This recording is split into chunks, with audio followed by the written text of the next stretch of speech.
Start करने वाले हैं अपनी थिन लेयर क्रोमेटोग्राफी, जो कि क्रोमेटोग्राफी एम फॉर्म की 4th यूनिट में आती है, ठीक है, फार्मास्यूटिकल एनालिटिकल टेक्निक्स में। तो थिन लेयर क्रोमेटोग्राफी क्या है? Thin layer chromatography is a form of liquid chromatography, जिसमें क्या होता है, एक मोबाइल फेज होती है, एक स्टेशनरी फेज होती है।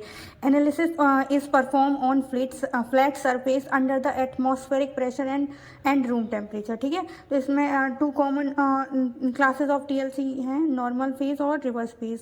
नॉर्मल फेज में क्या होता है, जो हमारी स्टेशनरी फेज होती है वो पोलर होती है, जो हमारी मोबाइल फेज होती है वो नॉन पोलर होती है। इसी का रिवर्स होता है रिवर्स्ड फेज में। इसमें क्या होता है, इसमें जो अपनी स्टेशनरी फेज है वो नॉन पोलर होती है और जो हमारी मोबाइल फेज है वो पोलर होती है, ठीक है। इसका प्रिंसिपल क्या होता है? प्रिंसिपल इसका एब्जॉर्प्शन पे डिपेंड है। The component with more affinity towards stationary phase travel slower, the component with lesser affinity towards stationary phase travel fast. इसमें क्या होता है, एफिनिटी होती है, अगर कंपाउंड्स की एफिनिटी स्टेशनरी फेज से ज़्यादा होगी तो वो ट्रैवल स्लो करेंगे और कम होगी तो वो जल्दी जल्दी निकल जाएंगे, फास्ट करेंगे। ये हमारा चैम्बर होता है, टीएलसी चैम्बर होता है, इसमें टीएलसी प्लेट लगी होती है।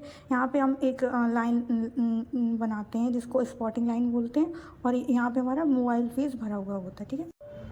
अब हम मेथडोलॉजी पढ़ेंगे, ठीक है। इसमें क्या है, सिलेक्शन ऑफ एब्जॉर्बेंट मतलब stationary phase, preparation of plates, activation of absorbent मतलब कि stationary phase, purification of silica gel, application of sample development tanks, selection of solvent, plate development and detection of compound RF value, ये सब चीज़ें हम पढ़ेंगे, ठीक है। जैसे फर्स्ट हमारा सिलेक्शन ऑफ स्टेशनरी फेज। इसमें क्या होता है, स्टेशनरी फेज में हम स्टेशनरी फेज प्लस बाइंडर रखते हैं ताकि वो स्टेशनरी फेस और बाइंडर रखते हैं। इसके एग्जांपल होते हैं silica gel, ammonia, cellulose powder, इसमें हम यूज़ करते हैं। Absorbent mix with water, water के साथ मिक्स करते हैं and other solvents slurry form करते हैं, ठीक है। फिर उसी को हम उस पर स्टेशनरी फेस पे करते हैं। प्रिपरेशन ऑफ प्लेट्स में हमारी प्रिपरेशन क्या करेंगे हम, किस तरीके से करेंगे, पोरिंग, डिपिंग, स्प्रेइंग, स्प्रेडिंग, इनमें कर सकते हैं। हम क्या कर सकते हैं कि जो हमारा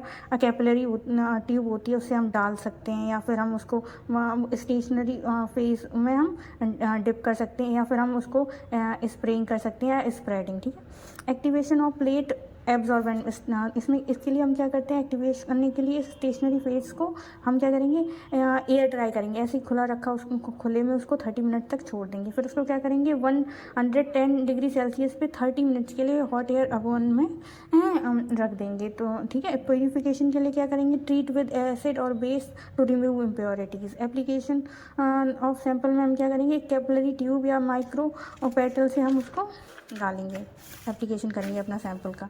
फिर डेवलपमेंट टैंक का डेवलपमेंट, इसमें क्या होता है, असेंडिंग भी हो सकता है कि हम ऊपर ले जा रहे हैं, डिसेंडिंग हम ऊपर मोबाइल फेस कर दें और नीचे आए, ठीक है। हॉरिजेंटल भी कर सकते हैं और 2 डायमेंशन भी। मोबाइल फेस क्या होते हैं, depending upon mobile face nature of substance और स्टेशनरी फेस, ये सब चीज़ों पे डिपेंड करता है। और ये इसका एग्जांपल है ग्लाइसरॉल।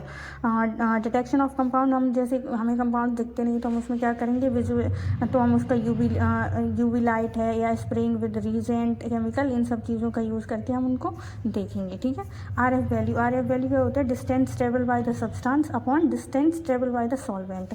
और फैक्टर अफेक्ट कौन कौन से करते हैं आरएफ वैल्यू के लिए, temperature, purity of solvent use, quality of paper, absorbent, impurities, pH of solution, chemical reaction between the substances, distance travel by the solute and solvent.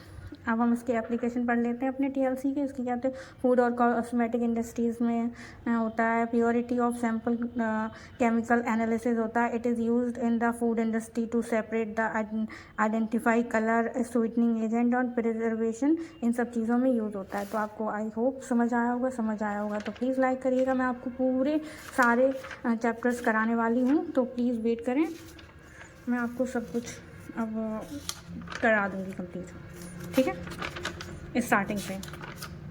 Thank you.